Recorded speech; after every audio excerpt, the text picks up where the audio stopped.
Cahaya Quran lebih kentara dari semua cahaya yang ada.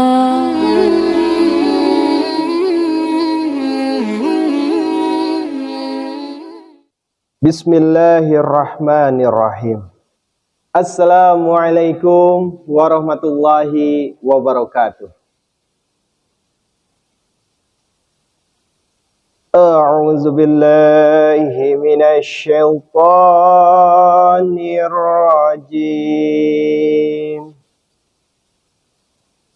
Wala taqtulun nafsallati harramallahu illa bil haqq.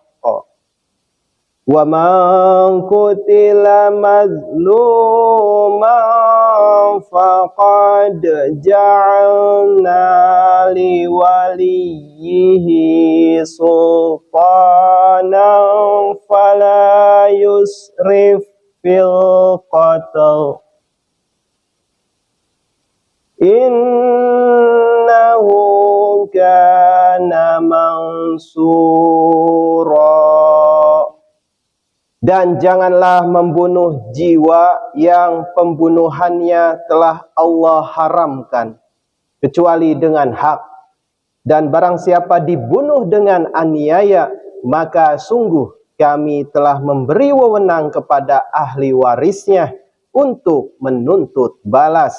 Tetapi janganlah ia melampaui batas dalam pembunuhan itu.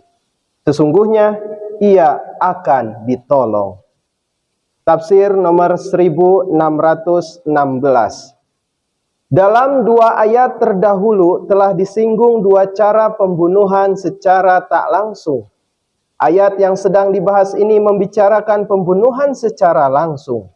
Setelah si pembunuh dijatuhi hukuman oleh pengadilan yang sah, ahli waris orang yang terbunuh mempunyai hak membuat si pembunuh itu menjalani hukuman mati menurut cara yang sah atau menerima uang darah sebagai pengganti rugi atas kematian orang yang terbunuh itu. Tetapi jika dengan memberi izin membayar uang darah kepada ahli waris akan merugikan kepentingan keamanan umum atau merugikan akhlak, atau jika tuntutan para ahli waris ternyata tidak jujur, maka pengadilan dapat menolak hak pilihan ahli waris itu dan memerintahkan untuk melaksanakan hukuman mati terhadap si pembunuh. Pada hakikatnya baik ahli waris si terbunuh maupun negara sama-sama berhak memberi maaf atau menghukum yang bersalah. Hak negara yang tersebut di atas mengenai hukuman terhadap orang yang bersalah berlaku untuk semua hal yang bertalian dengan peraturan mengenai penebusan. Kalau dalam bagian pertama ayat ini, hak-hak pihak yang dirugikan telah dijamin, maka kata-kata janganlah ia melampaui batas dalam pembunuhan itu mengandung anjuran untuk kepentingan si pembunuh.